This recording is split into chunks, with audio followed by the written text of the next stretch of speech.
Grace was only 5 years old when the world she knew began to splinter.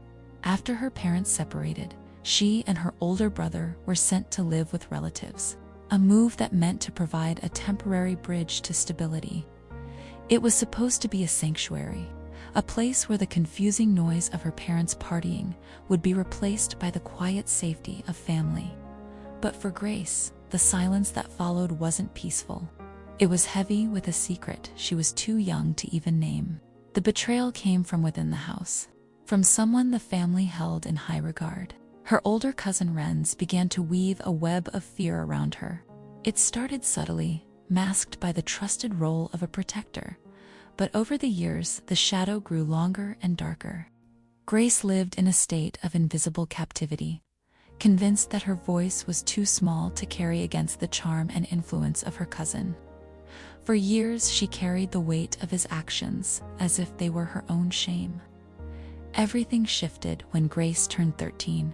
The truth, long buried, began to surface as authorities uncovered evidence of Renz's crimes. In that moment of exposure, the wall of silence was finally cracked. Grace didn't just speak, she roared. With bravery that defied her years of suffering, she told her story to the police and social workers, finally casting the light of truth on the darkness she endured. Now 15, Grace lives at the Compassionate Hope Foundation. Within those walls, she is no longer a victim defined by her trauma, but a young woman rebuilding her soul. It hasn't been an easy road. Healing is slow, but she is learning to smile with thought, looking over her shoulder. She has found an unshakable faith in God as her personal savior, that is the fuel behind the fire inside her. The true turning point came in a silent courtroom, facing the man who had stolen her childhood. Grace's hands shook, but as she looked at him, the illusion of his power vanished.